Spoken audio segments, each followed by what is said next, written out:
version of yourself. Okay, so we're talking about Confucianism. Yeah, we've been talking about it for a while, apparently.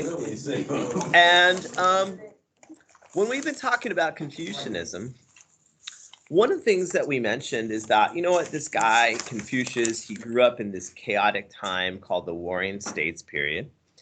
And when Confucius grew up in this time called the Warring States period, you know, things were not perfect, things were not great, and he wanted a philosophy that dealt with the challenges of his day. But he didn't want a philosophy that dealt with things that you'll never experience. Like he didn't want a philosophy that dealt with heaven, because you've never been, about other lives, because you don't remember if that's even like a thing.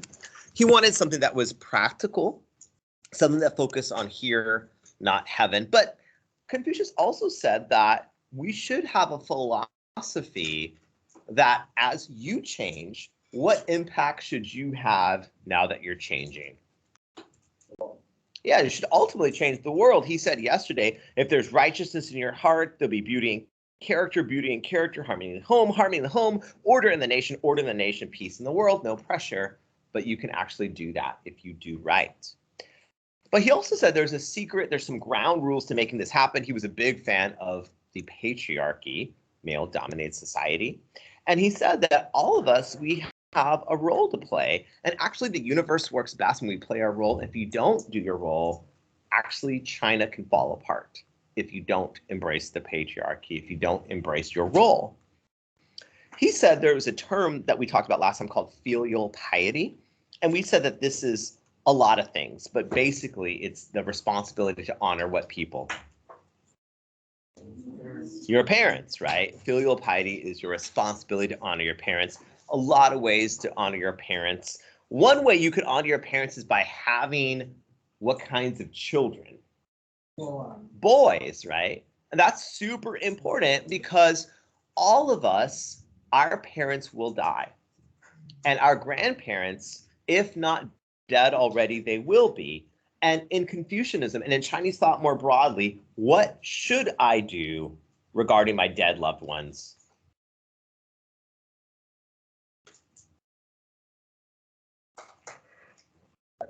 More than that, I think there's a scene in Mulan where she did this with her ancestors.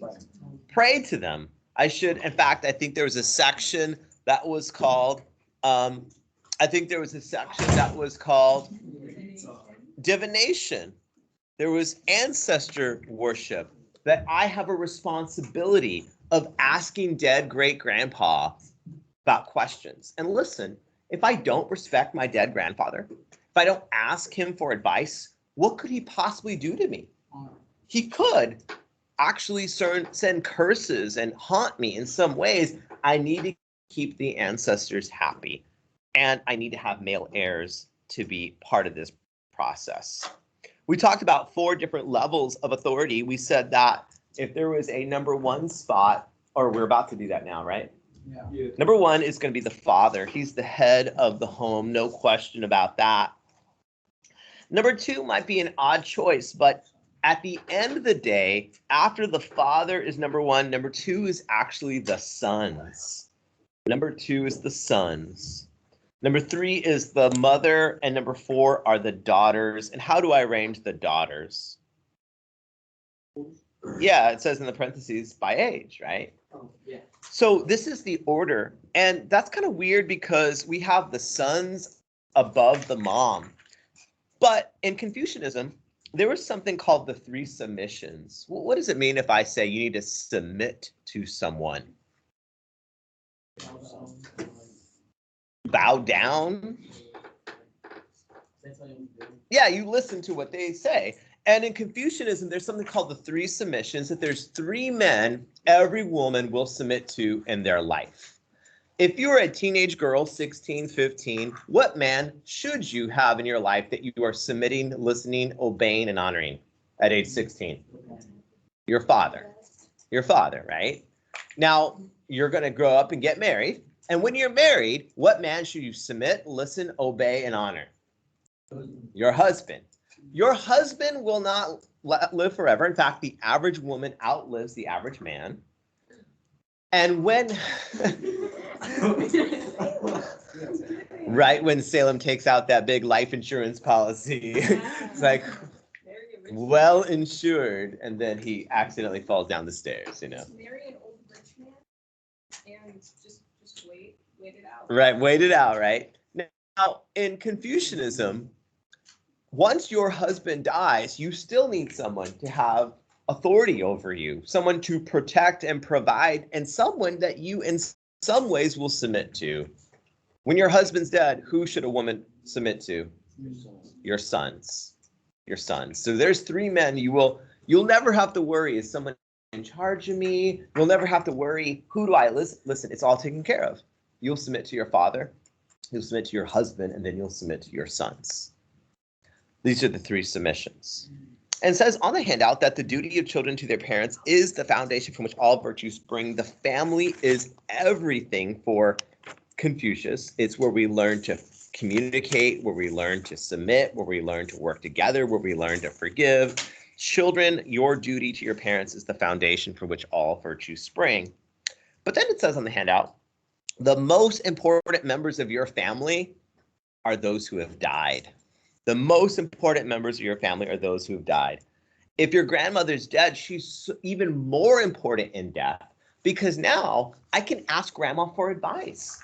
I can ask her for guidance, and she, from the spirit world, can communicate to me things that she has access to and she knows that my living parents don't. And I can only have that relationship by honoring, by worshiping, by offering things in remembrance of her. And if I don't, she can mess with me from beyond the grave. So I want to make sure I honor my mother, my father when they die, my grandparents. The most important members of my family are those who are already dead. And then below that, it says, this family is actually symbolic of China itself. Now, it says on the handout, China has a ruler. There's an emperor. Who's going to be, what member of the family would represent the emperor? The father. In the parentheses, right by ruler, I want you to write down the father. The father is like the emperor of China. But you know, the emperor of China can't do all the work himself. He can't like collect all the taxes, keep all the records. He needs talented, intelligent, capable men around him, who then would be like the officials in this analogy. The sons, right? And that's great that I have talented, educated officials. I have the sons. But they can't do it all, because we actually need in China peasants. The average person in China, we will literally starve if there's no peasants. Now, you may not think there's respect for the peasant, but without the peasant, without the farmer, we will literally die. We'll starve. We need them. Who are then the peasants? The women. You'll write down the women. Now, you may think that this is a low role, an unfortunate role, but without women, we will literally starve. The babies will die. There will be no babies without the women. And the last line on this handout, it has the word consequences. What happens if a man does not want to be the head of his home? What happens if a man does not train his sons? What happens if a woman refuses to obey her husband? Well, what can you guess Confucius will say about the quality of the family if they're not living up to their obligations? What's going to happen in the family? It's going to fall apart. But listen, I think I gave an example yesterday that if Salem went to the park and Salem grabbed a stone and Salem threw a pebble or stone into a pond, it's going to make what as it enters the water? Ripples. And ideally, Confucius said that you will make an impact around the world around you that's positive. But the opposite is true as well. If you refuse to be the husband, the Confucian father of your home, it's going to impact your sons negatively. If a wife doesn't listen to her husband, honor her husband, it's going to impact not just the family, but guess what else can be negatively impacted other than your family? The entire world. No pressure. Where it says consequences, society will suffer. If you don't live your role, society will suffer. So if China is falling apart, I can only surmise husbands aren't leading their families. If China is falling apart, I can only surmise wives are not respecting their husbands. If society is falling apart, I can only surmise that children are not practicing filial piety. Second and last page, right behavior on the top.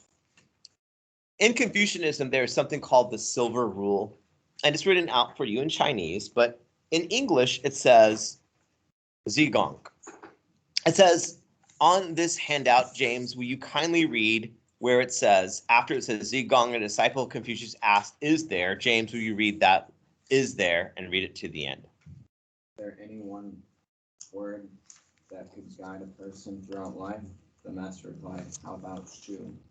Reciprocity, which means Never impose on others what you would not choose for yourself. Confucius is asked, is there like, okay, this is a lot of pressure, there's a lot of roles, there's a hot, can you just like break it down for me and give me one word? I can handle one word. Confucius says, no problem. What about the word reciprocity? And he says that means that you and I should never do to someone what you don't want done to you. Becca, do you want someone to cheat on you? No, so guess what you should not do, Becca? You should not cheat on someone. Landon, Landon, do you want someone to lie to your face?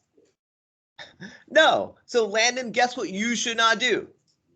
Lie to your face. This is reciprocity. You don't do to someone what you don't want done to yourself. He says that's a very simple rule. It says on the handout, Confucius believed that you and I should have an activist approach. If you are an activist, if you are a social or a political activist, you're always trying to change the laws, make things better. And Confucius said, I totally agree. World is messed up. You need to make the world better. And it says on the handout, he believed that we need to restore order to society. You need to, I want you to write down, change the world. You need to change the world. The world is so messed up. You need to change the world, Confucius argued. Well, that's good and that's fine. Confucius, though, in his life had very little influence. He wasn't very popular in his life. It wasn't until after he died that people got into Confucius. In fact, one of his followers, a guy named Mencius, said, I want to write down everything I remember he said. Mencius said, I want to record the lessons I learned. And if I want to learn about Islam, what book would I open? The Quran. If I want to know about Jesus, what book would I open? And if I want to know about Confucius, guess what book I'll open? The Analects. You'll write down, this is the collection of his teaching. The Analects, that's the book that has all the things that Confucius said and the things that Confucius taught. They are called the Analects, the collection of his teachings. Now, the thing about Confucius, he wants to change the world. And if you were to ask Confucius, what kind of leader should you have? Well, Confucius would say, we need rulers that are good men. Now, I think I should be a good man where I live such a good life. You look at me and say, man, I want to be like that guy. I want to be honest like my king. I want to be forthright like my king. I want to be brave like I want to actually do what he does because he's such a good guy. And my king is such a good guy. I want to follow the rules, not because I'm afraid of him, because I respect him. And I want to do these rules, not because I'm afraid of getting caught, but because I want to be a better version of myself. Now, in legalism, the other philosophy, why do I not rape or kill or throw litter out my window? Yeah, I don't do bad things because I'm just afraid of being caught. And Confucius says that's kind of messed up. That means if you could rape, you would rape. That means if you could steal, you would steal. Confucius says that's not a successful philosophy at all. Look, and we'll come to the moral government in a moment, but look at the paragraph. He says this, if people are led by laws and it's just to get rid of them being punished, then they'll try to avoid punishment, but they'll have no sense of shame. But if men are led by virtue and they seek to be given them by rules of propriety, they'll have a sense of shame, and moreover will become good. Confucius said, it doesn't make sense that we're just having these laws and I'm afraid to like steal because I'll get punished. I would rather you don't steal because you think it's wrong. I would rather that you didn't rape someone, not because you're afraid of like physically being tortured. I'd rather you not rape because you thought women need to be respected. I'd rather that be the reason why. And so I don't need to be a ruler that you fear. I need to be a ruler that you respect and you admire and you want to be like me. Where it says moral government, I want you to write down there's two things our leaders should be. I want you to write down for moral government, they should be moral men and scholars. Moral men and scholars. These are the types of people that should lead China. Men who are good men and men who are scholars. They're literally memorizing the Confucian classics. In our own government, is it always the highest performing SAT person who becomes our governor and our mayor and our president? Is it always men who have the most rock solid marriages that become our presidents? Well, take a look at some of our most popular presidents. One of the most popular presidents in the last 40 years, we could say two men, and we'll go to a third. We could go Bill Clinton, super popular. He was reelected. Even though he was impeached, he beat impeachment and he was reelected. Now, Bill Clinton, sadly, was known as a bit of a womanizer. In fact, he had a famous affair in the White House. You wouldn't look at Bill Clinton and say, that is like the guy I want to model my relationship on. There's another famous popular president named Ronald Reagan. He went to a school called Eureka College. Who here's heard of Eureka College? Nobody, because it's kind of a crappy school. And no one would ever say, Ronald Reagan, you're the smartest kid in your class. But he became president of the United States. Think about JFK. John F. Kennedy, considered attractive, considered a young, attractive president. Was JFK a solid family man? No. No, he literally cheated on tons of women. He cheated on his wife, Jackie, all the time during his time as president. So we often don't have, I mean, think about Donald Trump. Like him or not, do even his supporters say, Donald Trump, that's a moral man? No. I mean, even his supporters say, I'm not saying he's a kind person. He's like a hammer. Hammers just bang things and get the job done. Like, not even a Trump supporter is going to say he's a good man.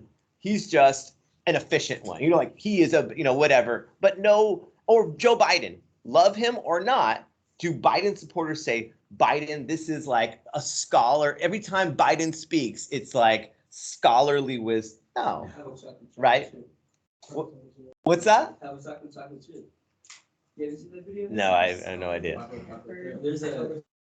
They're like riots. There's like 2-3 months ago. They were about to have riots at the White House, and he asked to comment to the riot, and one of his ice cream said, "Have a chocolate chip."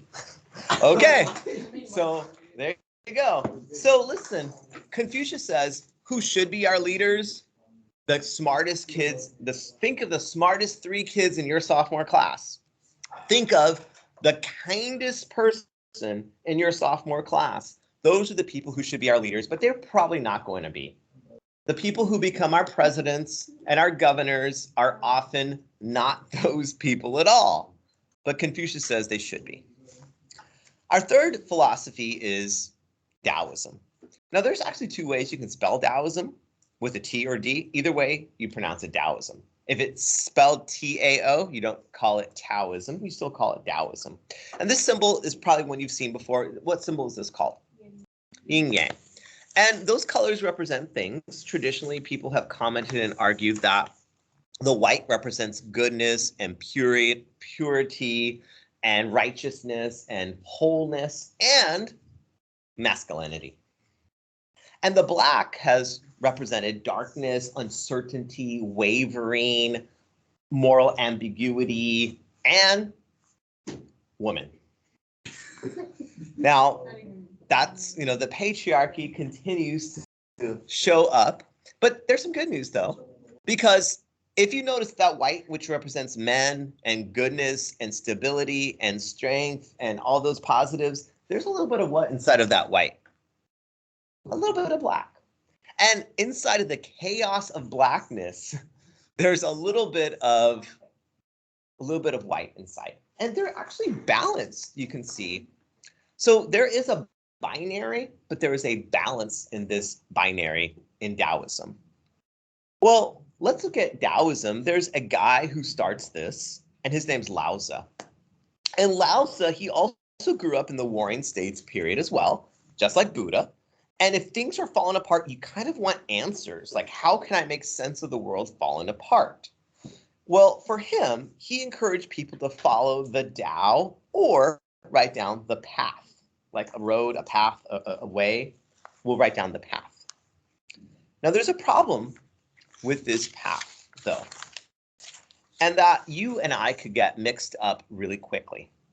Imagine, Seth, that you're walking in the woods and you're following a trail, and the trail has 5 different paths you could take. And there's a sign, and this sign is kind of rusted and it's not clear, but it says, danger, don't take, and then it's scratched. You can't read it.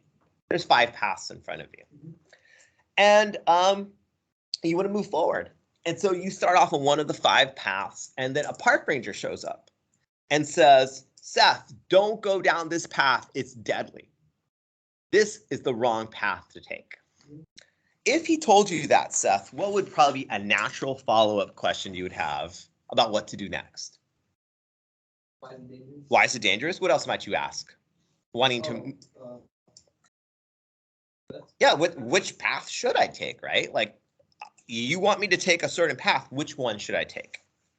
And so in the same way, if you were to ask Lao Tzu, well, what path should I take? Because I think you're saying, if you have a different philosophy than Confucius, I think you're saying that's not it. Well, how should I go? But then Lao Tzu gives a very odd definition of this path. Salem, will you read the italicized where he tells me what is the path?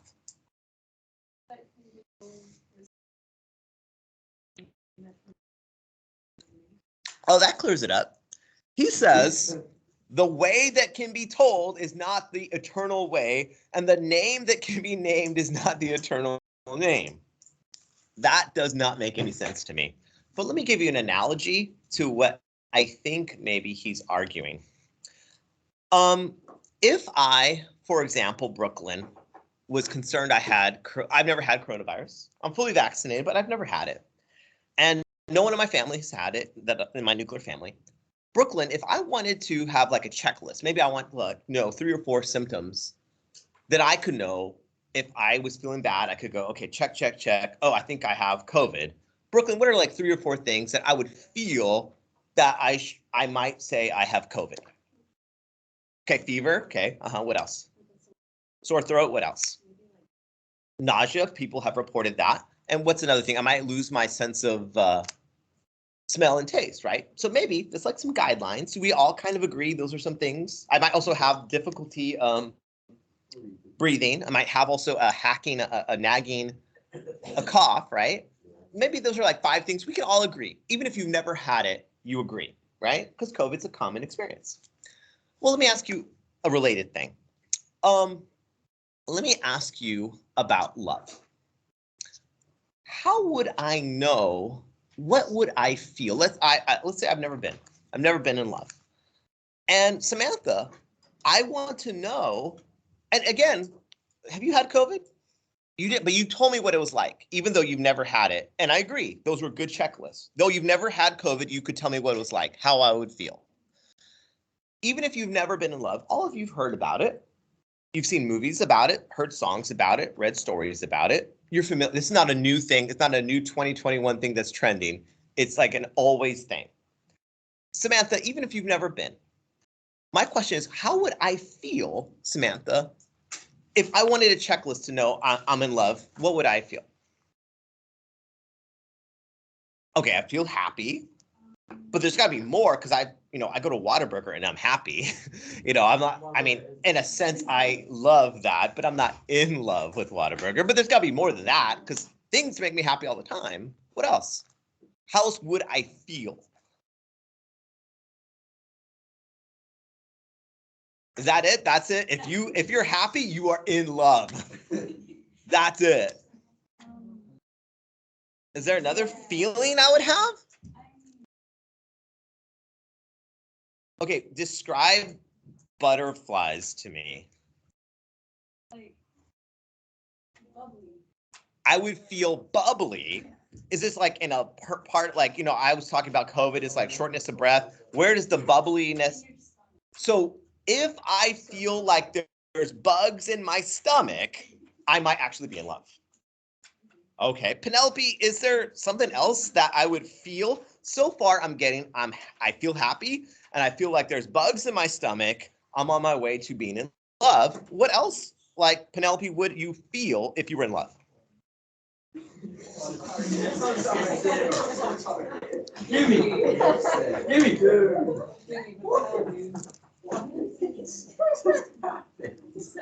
Teenage boys have different thoughts. I don't know if they're thoughts. Penelope, what else would be a feeling I would have if I am, please listen, if I'm in love? I have happy, I have butterflies in my stomach. What's another feeling I would have if I was in love?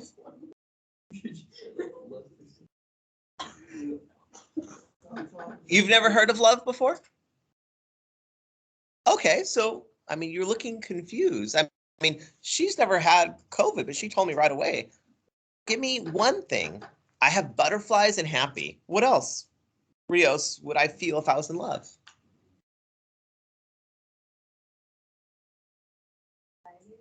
Okay, so if I'm excited, if I have butterflies, if I am happy, what else? Dallas, what else would I feel if I was in love? Okay, if I have a sense, I don't know if that's like a feeling. Like I can get butterflies. I don't know if I'm like, I just feel caring right now. Okay. Gibson, is there a feeling people say that they have when they're in love? I feel depressed. Maybe this is. Tell me if you agree with this. Earlier, another class told me that sometimes you feel sweaty. Yeah. Like you have sweaty hands. Okay. Someone else said you get really nervous. Someone says that you stumble over your words because you're so nervous, you stutter. Someone else said that sometimes you are happy, but you're slightly nauseous at the same time. It's like this weird balance of how you feel. But if you just take those descriptions that you've all heard before, that there's butterflies in your stomach, that you get nervous, that you stutter, that you are sweaty, that someone said that I shake on the inside, like I'm so nervous that I'm not physically shaking, but it's like on the inside I am. If I just told you those symptoms, those don't sound good. I'm like, you're like a sweaty, nauseous butterfly in your stomach mess, but that's okay because that's happy. Would you agree, even though those are like descriptions you have, like it seems kind of confusing. And if I were to tell you, listen, you'll know that you're in love when you're in love. Like, would that be a crazy response if I said, you'll know it when you feel it? Would that be a crazy response? No, in fact, you might agree, like, I can't actually explain what it's like, but you'll know it when you experience it. And that's kind of what Lao Tzu is saying about the Tao, about the way that I should live my life. He's saying, actually, the more that you told me about love, the less I understood it. Because you're telling me about sweat and about nausea and about butterflies. I'm not getting love at all from what you're telling me. And Lao Tzu says, the more that you talk about the path, the less you're really getting it. And I'll revisit this with you shortly, but he does say this though. There are some things we can know about the path. And where it says nature, he says we should follow the example of nature. And I'll explain what I mean by following the example of nature. Imagine that Aiden has in his backyard an apple tree. And if Aiden had in his backyard an apple tree, what is that apple tree going to make all by itself? It's going to make apples. Now, does Aiden's apple tree, is Aiden's apple tree just hoping and trying? I'm going to try really hard to make apples this year. This year's my year. I think I'm going to make There's no thought process. You know what the tree's just going to do because it's supposed to do it? It's just going to make apples. That's all it's going to do. And Lao Tzu said about for you and for me, what we need to do is we need to follow the path of nature, that there's a natural response of who you are, and you need to actually just figure that out, who you are naturally, and to be that. You don't need to actually change yourself.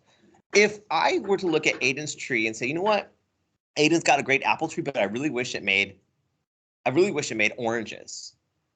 That would be the most bizarre thing to say, because his apple tree is not going to make oranges. And if I thought I'm going to work on that tree because this year I'm sure it's going to make oranges.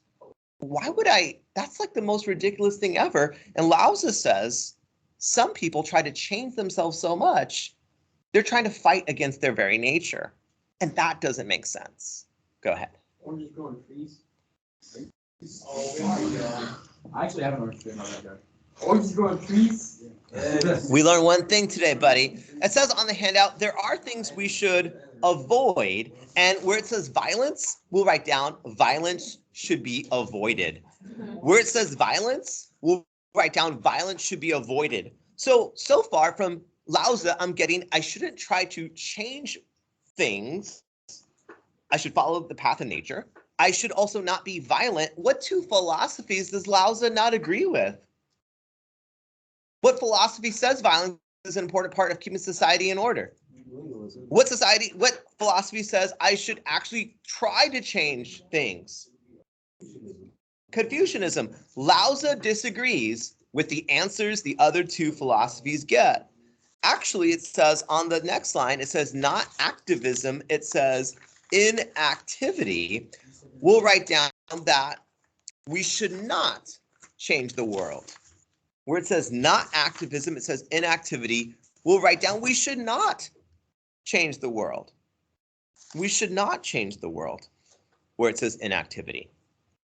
There's some reasons why, but let me give you another example of what Lao Tzu says. He says this: without going outside, you can know the whole world. Without looking through the window, you can see the ways of heaven. The farther you go, the less you know. Thus, the wise man knows without traveling, he looks without looking, and he works without doing. That may not make a lot of sense, but look at the line where he says, the farther you go, the less you know. When I asked you to tell me about love, the farther we went, the less like love it sounded like to me when I was just like literally taking your words. Literally, you told me nausea, sweat, nervousness. And the more you talked about love, the less I understood it. And Lao Tzu says the same thing. The farther that you go, the less you know. You need to actually just experience this path, this natural state that you are meant to be in. And I could read every book about love. I could watch every love movie, love story. I could watch all these different things and still not know it until I experience it. Lao Tzu says, what we need is reflection, not activism, but I want you to write down where it says, but I want you to say, accepting yourself, not activism, but accepting yourself and trusting yourself. You need to accept yourself and you need to trust yourself. The last thing you want to do is change yourself in an artificial way. There's a word below that. It says cultivation. You cultivate like crops. Like if you're cultivating corn, you're just collecting the corn that's there. You're not like making the corn. It's growing by itself. My job is just to collect what's there. And Lao Tzu says the same things with your life. You need to just cultivate who you are naturally, not try to change who you are. He gave the example of water. If there's a mountain and there's snow on top of the mountain and the snow melts, what direction does the water go? Down. There's not like a lot of room for debate. It's going to go down naturally. It would be a crazy thing if I said, man, I wish I could make that water go up. Like, it can't go, it can only really go one way. I mean, it can go down in various paths, but it's going down. In the same way, for us, we need to kind of be like water. We need to go with the flow. We need to follow the path of nature because there's consequences when we try to change things. He says this. Do you think you can take over the universe and improve it? I do not believe it can be done. The universe is sacred. You cannot, please write down, improve it. You cannot improve it. You cannot improve it. If you try to change it, you will ruin it. If you try to change it, you will ruin it. I'll give you an example. Imagine there's a young lady who just got out of a dating relationship and she's heartbroken and she's sad and she's ready for a change. And she thinks, you know what I need? I need a new hairstyle. I need something during this breakup. I'm going to actually, during this breakup, I'm going to get bangs during this breakup. And we could call these breakup bangs. Now, many girls look great with their bangs. Many girls in the room right now, awesome, like the best. But would it be fair to say some girls getting breakup bangs cut their hair thinking this is going to make everything better, and they think I made a mistake? Has that ever happened? Yes. Has ever a teenager noticed I have a bit of a blemish? I have a pimple. I think I'm just going to, pop this pimple. I'm going to take care of this issue. I will make this situation better, but you actually made it a lot worse. And like, you were just trying to take care of it. It's a lot worse now. Laozi says, if you can't even take care of like a skin blemish or your bangs, how are you going to change the universe? If you try to, you'll just make it worse. And it says you also don't want to hold on to it. There's an old Will Smith movie, I don't know if you've seen it, called Hitch. In this movie, Hitch, he's like this like suave, like, this player character. He can have any woman he wants. But there's a flashback scene when he's in college and he's like socially inept. He's like a nerd. He's like, doesn't know how to treat with women. And this woman falls in love with him. And it's like the first time a woman's ever fallen in love with him. So he always wants to be around her. He's always calling her. He never wants to be alone. He just wants to be with her 24 hours a day, 7 days a week. He is obsessed with her. How will many girls feel if there's a guy who doesn't want to leave her alone, like cannot be alone? Oh, where are you? Where are you? Is that like super something you want? Many girls. Some of you are shaking heads no. And in the movie, she's like grossed out. And he's like, just tell me what to do. Tell me how to make you love me. And the more he said that, the more he pushed her away. Laozi agrees. He says, if you try to hold it, if you try to hold the universe, you will lose it. You'll lose it. Everything that Confucianism says, Laozi says is straight up wrong. Everything that legalism says is straight up wrong. These are three different ways to handle the universe, and they all disagree. Tomorrow, we're going to talk again. Tomorrow, we're going to talk again about Buddha, because Buddhism comes to China, and Buddhism has very different answers as well. If you're Buddhist,